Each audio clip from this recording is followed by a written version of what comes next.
Are you looking to undertake a property development project but lack an understanding of the stages of building a house in Australia? Well, stick around because in this video, I'm going to break down the exact process of building a house when undertaking a townhouse development project.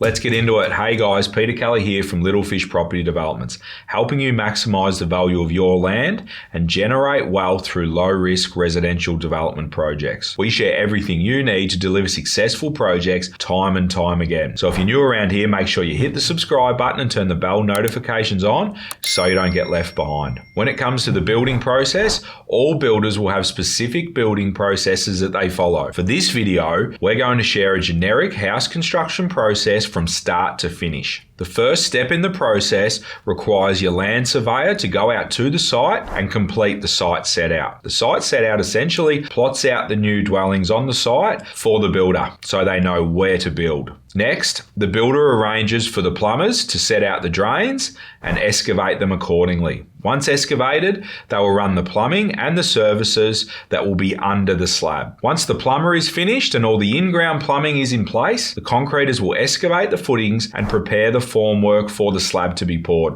After the slab is done, the builder will then set out the walls on the slab using a chalk line. They do this to know where everything goes and confirm that everything is correct and it will fit as it should. Next, it's time for the frames. These can be built on site, or in most cases, they are often prefabricated off-site and then delivered to site and installed quite quickly. Next up are the steel or timber beams that need to be installed as part of your first floor structure, which will be project specific and relative to your engineering requirements. Then comes the Posi struts, which are the beams that sit on top of the walls to hold up your second floor, if there is one. After the Posi struts are in place, the second floor frames need to be erected and put in place. Then it is time for the sisolation. That's the silver or sometimes blue reflective material that is fixed to the outer side of your frame. This will be required as part of your project's energy requirements. Then come the roof trusses and the roof. Before the roof goes on, you'll need to get the scaffolding and the fall protection installed, which is required for your roof plumber to install the roof itself, the fascia and gutter,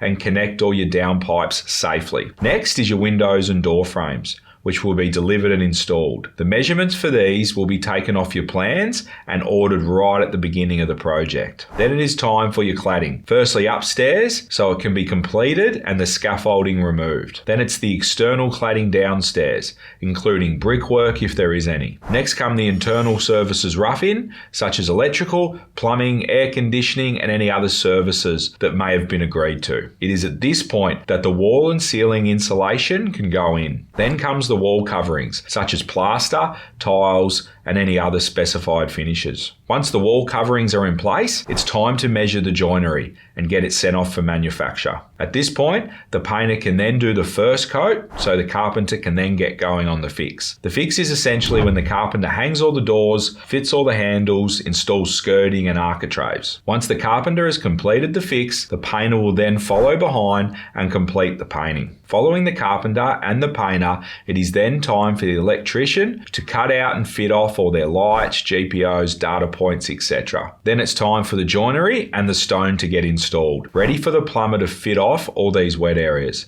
At the same time, the air conditioning contractor can come, fit off the grills and commission your heating and cooling. Then it's time to install the floor coverings, such as carpet, timber flooring, tiling, whatever's been included. All the while, the outside landscaping works can be completed in parallel. This may include the driveway, paths, turf, garden beds, plants, even the clotheslines and the letterboxes. Then all of the above has been completed. It will then be up to the building surveyor to issue the certificate of occupancy. They can only do this once they are satisfied all the items specified on the building permit have been completed. And the last step of the process is the final walkthrough with the builder, where a defects list is generated, listing the final items the builder needs to complete before practical completion. Whilst all this is going on, the property developer will be working with the council to issue the statement of compliance. The statement of compliance is required to lodge your subdivision at the titles office, to register your new titles